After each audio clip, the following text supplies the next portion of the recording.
Good afternoon, class. Good afternoon, ma'am. So our topic that we're going to tackle today is all about preservation and safety. So what is preservation and safety, Mr. Pagaura? So, preservation and safety is a practice of preserving the food to ensure the safety of the consumer. Okay, thank you, Mr. Pagaura. So Mr. Pagaura was right. So when we talk about preservation and safety, it is a method na maprotektahan nato ang mga fish or especially ang product. And also maprotektahan nato sa from spoilage, contamination, and damage. And also this preservation and safety is keeping our product from fresh and high quality and safe for consumers. So kung ang inyong product is poor quality, do you think mahal niya sa mga consumers? Diba? Dili man. So, now, we will going to tackle the first principle of preservation and safety. So, it's all about preservation of freshness and quality. So, when we talk about this principle, it is about focusing on maintaining the original taste, texture, color, and smell, and nutritional value of a product for as long as possible. For example, sa vacuum seal.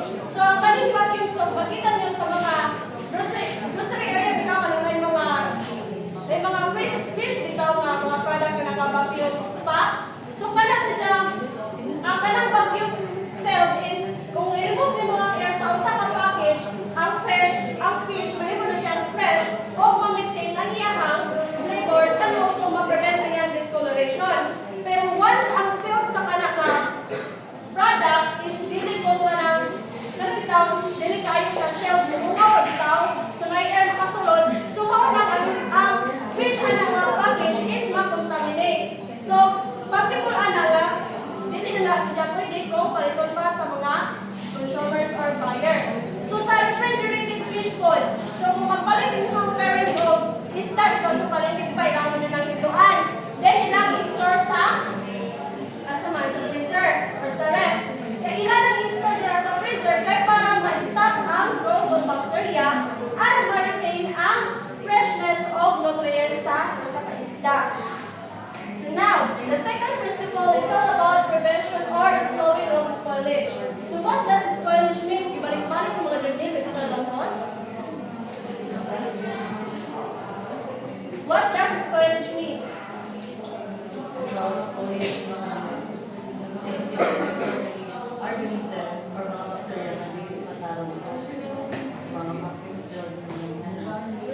Okay, thank you, Mr. Lopos.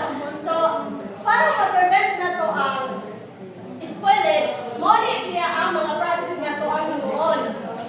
So, una is ang refrigeration. So, pareha kagain na nga ako ang istorya sa inyo, halimbawa ang fish, ibutang siya sa freezer or sa cold area, kaya para ma-retain ang iyahang freshness of so, diya sa refrigeration, kung ang imuhang fish is ibutang ka dali sa ref, pero dili sa freezer, kaya ibutang ka sa cold storage. So, pasabot ana is, kung imuhang fish, pag butang mo sa ref, na cold storage, it's not possible nga mapatay ang bacteria kung sa ref na ibutang dili sa freezer. Kaya dili sa refrigeration, may slow down naman ang growth sa usa ka bacteria. Unlike dili sa freezing, kung ang imuhang fish, gusto nimo nga preserve na siya, sunod adlaw wala nimo lutoon, ibutang nimo siya sa freezing kaya para may stop ang ihang microbial growth, which is kaya ang microbial growth mo god is di ba mo tungkol siya once na imuhang fish is na moisture. So pag ma-freeze na imuhang fish, ma-stop na ang growth of the microbia.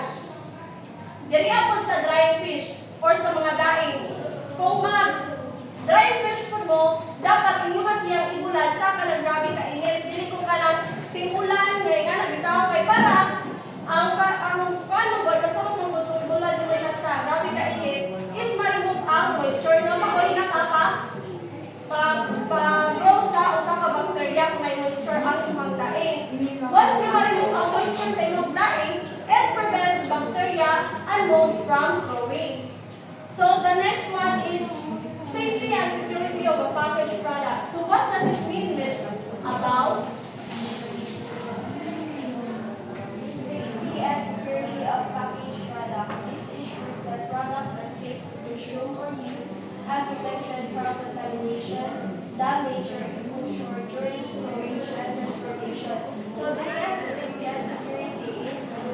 ba ato man proper o package ang kanaang isda para dili siya ma-spoilage.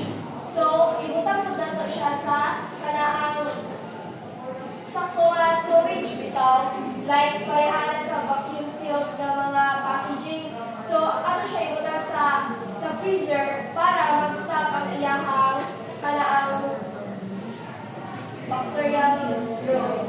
Okay? Miss Abaw was right. Please give a clap for Miss Abaw. Okay. When we talk about safety and security of packaged product, is motto nga, dapat kung mag-transport ka sa product, dapat ang iyang packaging is sakto. Dili yung, basta, i-transport ka na draa, ang packaging anak, isa nung sarap, wala naka-sale, or isa may mana. So, kung dili mo pagdarong mong pag-package ka sa product, so, makontaminate o madamage yun siya. So, kung mapunta sa consumer, di ba, dili na nadawag sa consumer ang product or ka naka-isda ay na-damage naman or contaminated naman. So, dili sa nakabantay mo sa mga grocery areas na marami ka ng mga meat o fish baligya, di ba, o especially sa market, di ba, sa garap ko kung naay baligya ka, kanang sa fish kita wala to di ba na siya proper labeling kung unsa ang ingredients nga gi-apply ang nag-fish